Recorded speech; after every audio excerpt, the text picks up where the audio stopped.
those are the messages that I'm looking for. So I say search, and there you go. In about 2 seconds, it's brought back 123 email messages with OEM in the subject. Right? Now I can fine tune this further. I can say I'm looking only for inquiries. Right? So OEM inquiry.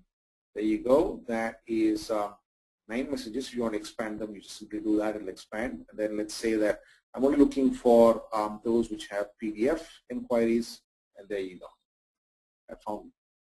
So here is a way where you can search across multiple archives at the same time, which is something you have in FewClix Retro, but you don't have in FewClix Unity.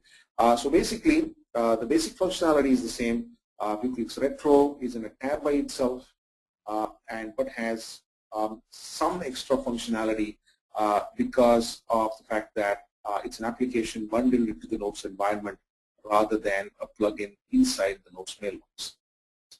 Okay. So let me switch back to my website. So it's very simple. You simply go, you select the operating system that you use. Once you do that, it'll ask you for the version. So you select the version. In case you don't know how to find the version, it'll tell you how to. Then it'll ask you to select the specific version of 852 that you're using. So let's say in this case you're using 852 with the FixPack 2. You say yes, that's the one I have, and there you go. So here it is. You simply save this file, and once you've saved it, you go back to your Notes mailbox, and you open up your widgets icon here, your widgets pane, and you simply drag and drop that particular, it's an NSF file, into your widgets pane right here, and that's it. It takes about 2 minutes, and it automatically installs. So that's how you do it. So and that's pretty much the same way both Unity and Retro work. So feel free to try it, and do let us know if you have any feedback. We have a feedback capability on the website, or you of course can contact GBS if you're interested in pricing and how to purchase it for either all of your users or a set of users within the enterprise. So if you have any questions, I'm happy to take them at this point.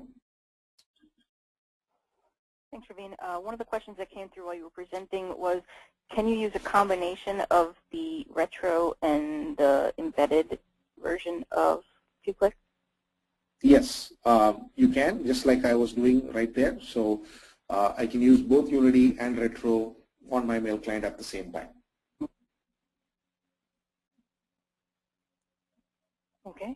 If anybody has any other questions, I encourage you to use the question and answer section to communicate those to us while we have Raveen on the line. If you need to digest this or review it before you can come up with any questions, that's fine too. You can always email us at info@gbs.com. That's info@gbs.com, and we'll be happy to answer any questions that you might have subsequent to this webinar. The webinar is being recorded, and the presentation file that Raveen walked us through will be made available in the coming days, and everyone who registered for this session will receive that via email, so you can very easily review it and share it with your colleagues and get them on board with how much FewClix can save them with time and money.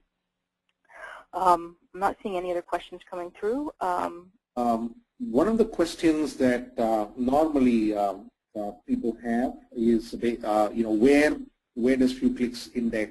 How does FewClix index the mail file, and where is that index stored? I'm sure you guys possibly are thinking about this.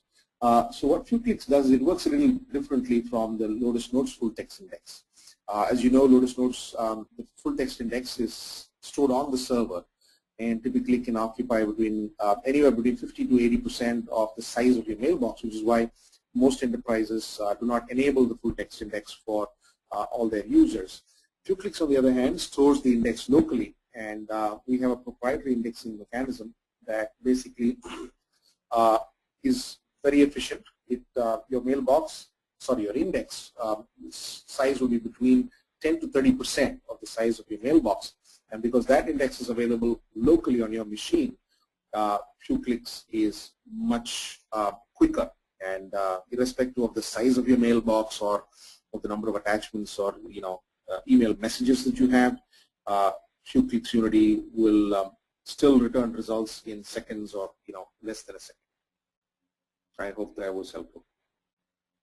A question did come through while you were speaking, Raveen.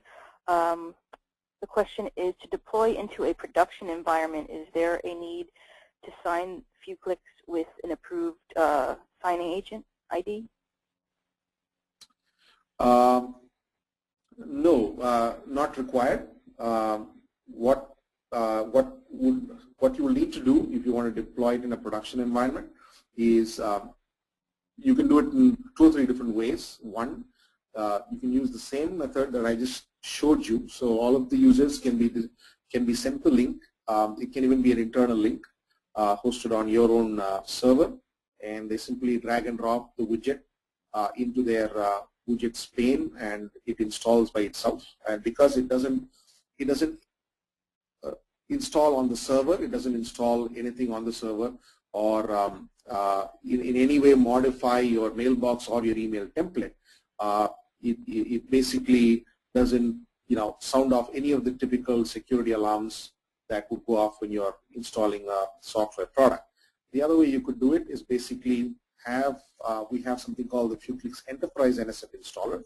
So you can basically host that on your Domino server or on a server that all of your users have access to, and then use that product to send out the software to all of the users. And in this case, it's a little easier because the users don't have to accept an end user license agreement and so on.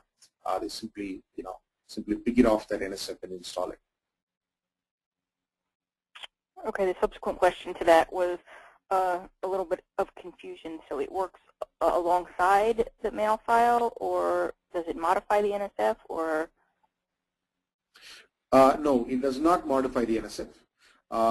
The only thing it does is it writes an entry into the Notes INI file so that the plugin gets deployed. That's about the only thing it does. Apart from that, it stores the index and all its files in a separate folder called FewClix. So it does not modify your NSF in any way. Are there any ECL or ACL adjustments that would need to be made to make it work?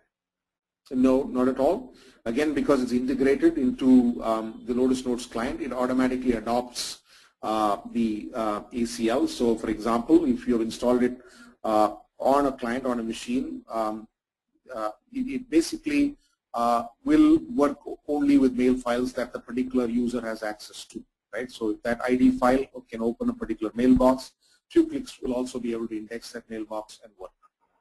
If you can't open a particular mailbox, FewClix will not work on that mailbox for you.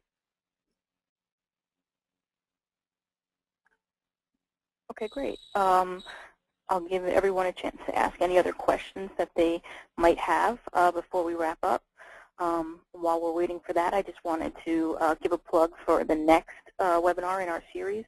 Tomorrow we're going to be walking through the 5 key gains for using CRM within your organization. So we encourage you, if you have a need for that, to please register, or if you want to check out some of our other productivity-oriented webinars this month, you can find them all listed on our website at gbs.com, and just go to the events page, gbs.com/events, and you will find a list of all of our productivity-themed webinars for this month.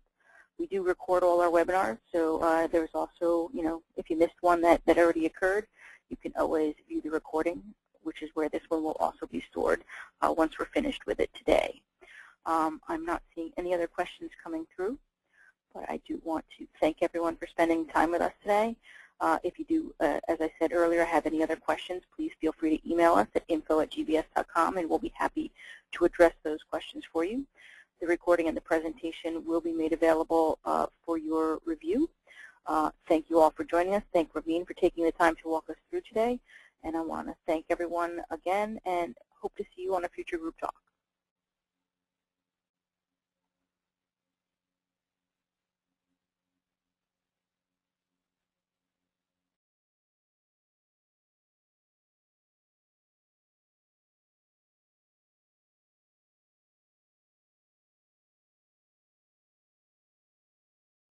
And that concludes this edition of Group Talk. Thanks for watching. To engage in conversations with us, visit twitter.com/gbsknows. To stay up to date, like us on Facebook at facebook.com/joingbs. And to watch entertaining and informative videos, visit youtube.com/gbsknows. And don't forget, visit our website and send us an email at gbs.com and info@gbs.com. Thanks again.